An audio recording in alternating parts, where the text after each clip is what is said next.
Well, hey there, good afternoon. Welcome back to the Two-Stroke Turbo channel. Some say it's the best channel on the internet.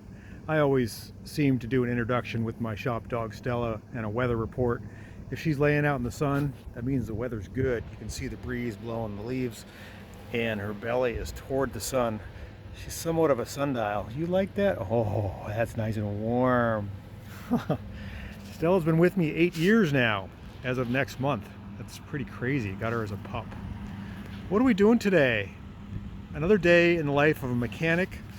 If you've been watching my videos, I try to produce one every day. Every day. It doesn't always happen, but I try. And let's see, I've been a mechanic for almost 40 years, although technology didn't come around in the last 20, so I think I've been doing videos for about 15 years. That probably deserves a like or subscribe just on its own, right? We're working on a 2000 Astro van today, and this one was a weird one. I'm going to tell you how I figured this out and the path that it took to figure it out. Customer, let's see, about a year ago he brought it in for something. I was like, your fuel pump's dying. It doesn't have any power on the top end. And then he brought it in 6 months later, had a misfire. So we replaced all the spark plugs. These things eat cap and rotors. Being in a dog house, in a heated area like that, flat cap, I don't know, they need to be replaced like once a year is what I found. So new cap, new rotor, new wires, new plugs, and plugs are not easy. They're only accessible usually through the wheel wells. You gotta jack it up. Most of the spark plugs are accessible through removing that rubber splash shield and getting the plugs out. It's a 4.3 V6 in case you're not aware of that. We've got it idling here, and I was doing a fuel pressure test. You can see I've got 55 pounds of fuel pressure, but if I give it a little bit of gas and put my foot on the gas pedal and I rev it up,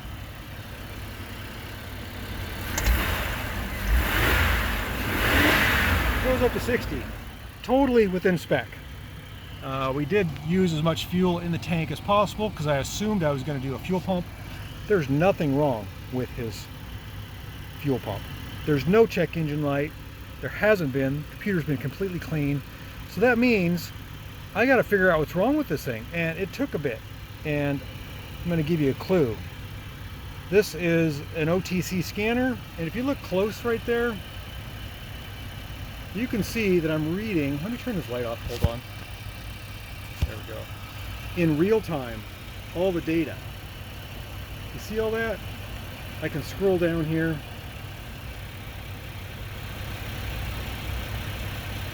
And I'm watching things like coolant temp, the intake air temperature, the advance. If I put my foot on the gas pedal, see how things move around? This was instrumental in figuring out this car. I was watching the oxygen sensors, taking it for a drive, watching all the stuff in real time because there's no check engine light to tell me what was going on. And I started honing in on the MAP sensor. I'm sorry. The MAP sensor is the pressure sensor for altitude, barometric pressure.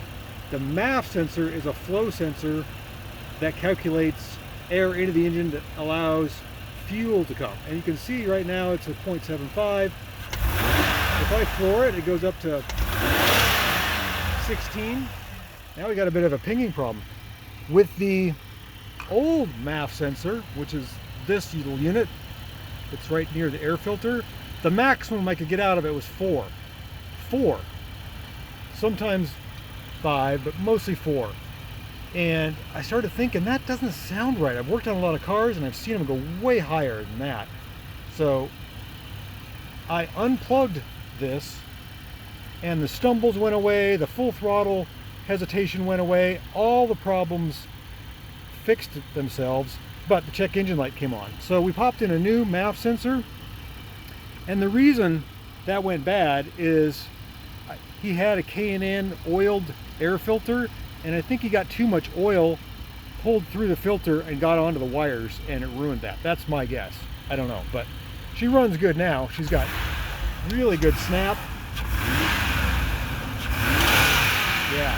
A little bit of a knock now though, which is interesting. So I don't know if there's a knock sensor on this, or we got to put better fuel in it, or we might want to actually put some fuel in it.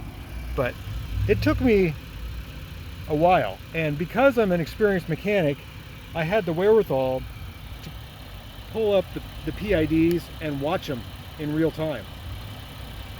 Had I had not done that, I don't know, I could have thrown the catalog at this thing, you know, all the sensors, and not found out that the silver bullet was really this. So there you go. When you're working on cars, you just got to set a baseline and just kind of figure stuff out. And this is very helpful if you have an OBD2 car. Not all scanners can do that, but I make sure the scanners that I buy, this is only a $100 scanner, it's not the end of the world, can tell me information in real time. So I hope that helps somebody out with their problems. This was a 2000 Astro all-wheel drive, and my shop dog Stella has now moved inside to cooler territory because it got too hot. Thanks for watching. We'll catch you on the next video. Hopefully you have fun fixing your car. I really enjoy it.